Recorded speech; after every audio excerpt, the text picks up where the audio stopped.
Perec?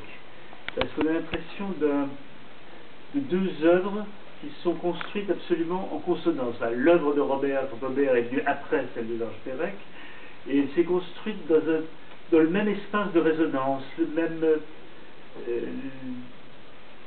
les mêmes fondamentaux, un travail de reconquête, pour reprendre les mots qui viennent d'être employés, l'espace ne m'est pas donné, il me faut le conquérir, et une conquête autour du thème de la mémoire, de la transmission, de ce qui reste, des traces qu'il faut aller absolument quêter, rechercher, et avec lesquelles construire quelque chose qui soit à la fois le témoignage du passé et en même temps quelque chose qui soit notre présent, quelque chose avec lequel on peut construire notre vie. Et j'aimerais que tu nous dises dans quelles circonstances et comment tu as rencontré l'homme Georges Perec et l'œuvre de Georges Perec. Alors, donc, je vais commencer par le commencement. C'est très péréquien de commencer par le commencement. On pourrait aussi commencer comme ça là. Alors, moi, je connais Perec tardivement. J'avais lu de lui les choses. Il avait obtenu le prix Renaudot. Donc, je l'ai lu avec beaucoup de curiosité et d'intérêt. Et ne sachant pas qu'un jour, on allait se rencontrer. Et en 1975, je préparais un film à tourner en Pologne, où mes parents sont nés, et j'avais envie d'aller voir ce lieu, et d'une part pour comparer le réel et l'imaginaire, ce qu'on a toujours envie de faire, ou ce qu'on a souvent envie de faire, persuadé que je reconnaîtrais les lieux où mes parents avaient vécu, que je ne connaissais pas, et le début du texte de ce film, c'est « Je retourne en Pologne sans y être jamais allé ».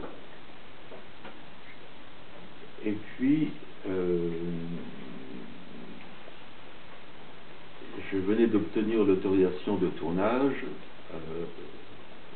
pour la Pologne, ce qui n'était pas simple à cette époque. Le mur de Berlin n'était pas encore tombé. Et je lis dans le Nouvel Observateur un article de Jean Dubignot, qui est un papier très élogieux et très clair sur W ou le souvenir d'enfance. Texte qui me donne envie d'acheter le livre, enfin de le lire surtout. Je le lis et je m'aperçois que dedans il y avait plein de choses que j'avais envie de raconter. On avait des amis communs à qui j'en ai parlé, et ils ont dit, mais nous, on connaît bien Georges, on va faire un dîner à la maison. Donc j'ai rencontré Perec pour la première fois, à ce moment-là, en juin 1975. Je lui parle de mon projet, et je lui dis, voilà, j'ai lu le bouquin, et ça me coupe un peu les pattes, parce que, comment je vais faire après ça? Il y a beaucoup de choses que j'ai envie de raconter, et qui sont déjà dans ton livre. Et il me dit, mais il faut absolument faire ce film.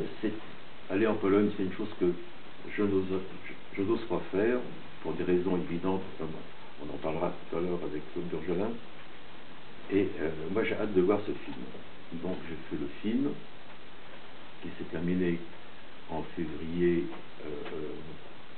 76. Alors, dans le film, en cours de route, je dis, il y a des auteurs. Je montre des photos sur le mur de ma chambre à Radom, qui était la ville où mon père est né, et également des livres. Et parmi ces livres, il y avait bien sûr W ou le souvenir d'enfance. Donc ça commençait déjà à ce moment-là. Il voit le film, et après la production du film, il est bouleversé parce que ça le renvoyait à quelque chose qui n'avait pas été transmis, donc, mais qui tout de même l'avait constitué. Et il me dit, je te téléphone demain, il faut qu'on se voit très vite. Et il dit, voilà, je voudrais qu'on fasse un jour un film ensemble. Je ne sais pas lequel, mais par des moyens différents, on cherche la même chose. Voilà, celui de nous qui aura une idée dans laquelle on pourra tous les deux se retrouver, ben, il en parle. Entre-temps, il a vu d'autres films que j'avais faits, j'ai lu les livres de lui que j'avais pas lus, et on est devenus très, très amis. Et puis j'apprends un jour que, dans le journal, dans le journal, que Ellis Island est une île qui est ouverte au public. Et ça me disait quelque chose. Et c'était pas quelque chose de culturel, c'est quelque chose qui venait de la famille. Et je pose la question à ma mère, qui me dit oui, mon grand-père, c'est-à-dire celui-là, ici, c'est-à-dire mon arrière-grand-père, je crois qu'on le voit bien. Oui. Mon arrière-grand-père, donc, a tenté l'aventure. Il est parti d'un village, enfin, c'était plutôt un bourg en Pologne, qui s'appelle Przemyśl, pour tenter l'aventure et aller en Amérique, comme l'ont fait des millions d'Européens. Malheureusement, il a été refoulé. Il avait attrapé le trachome, qui est une maladie des yeux, qui est très transmissible. Et il est retourné en Europe, ayant dépensé l'argent de la famille. Et voilà. Donc, je ferme la parenthèse de cet arrière-grand-père, je lui raconte ça. Et il me dit, c'est très intéressant, je te demande 48 heures pour voir comment je peux m'intégrer dans cette histoire. Et au bout de 48 heures, Ellis Island, c'est une île, l'île W, etc. Bon, il y avait plein de raisons. Et il a dit, on le fait. Donc, on a repéré, en 78, on a passé 15 jours à repérer les lieux, etc. En 79, on a fait le film.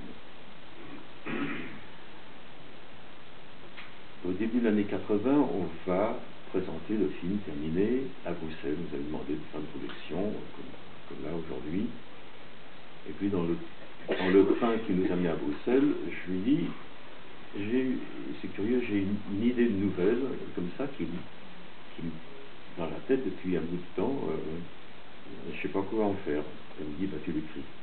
Alors j'ai dit, non, mais moi je ne suis pas écrivain. J'ai dit, bah si, puisque tu écris des textes pour les films. Je dis, oui, quand j'écris un texte pour un film, je me sens protégé par l'image. Et je ne me vois pas, moi, compte tenu du peu d'études que j'ai fait, ayant quitté l'école après le certificat d'études, je ne me voyais pas face à une page blanche, commencer à écrire un bouquin, enfin ça me paraissait impensable. Et je lui ai dit, je vais te raconter l'histoire. Donc je raconte l'histoire, il me dit, bah oui, il faut vraiment l'écrire. Alors je lui dis, écoute, moi je ne sais pas écrire, puisque tu trouves l'histoire intéressante, je t'en fais cadeau. Il dit, non, non, pas question, il n'est pas question que j'écris quelqu'un d'autre, c'est toi qui dois l'écrire. Bon. Je me dis, voilà, c'est un bon copain, il peut me faire plaisir, voilà, je ne le croyais pas. Hein. Et puis le temps passe, bon, Derek meurt, et peu de temps après, cette histoire étant toujours en tête, j'avais appris que finalement, pour se débarrasser d'une histoire, il faut l'écrire. Je dis, bon, je vais écrire, comme ça, donc moi j'écris à la main, c'est même pas tapé à la machine, c'est manuscrit, et puis c'est une nouvelle qui fait 8 pages, que je mets dans un tiroir et que j'oublie. Et peut-être 2 ans après, en rangeant des papiers, comme on fait de temps en temps, parce qu'on est débordé, il faut faire le tri, je tombe là-dessus, et le temps m'avait donné une distance qui m'a laissé croire que c'était pas si mal que ça. Et je me dis, qu'est-ce que je vais faire de cette histoire? Ben, le mieux, c'est de montrer à quelqu'un dans ses métiers de dire si c'est bien, si c'est pas bien. Et le seul éditeur que je connaissais, c'était l'éditeur de Georges Perec, Paul Tchaikovsky, Laurence. Et de toute façon, je me dis, je prends pas de risque, puisque c'est 8 pages, à mes connaissances, on ne publie pas un bouquin de 8 pages. Et même les livres pour enfants font un peu plus.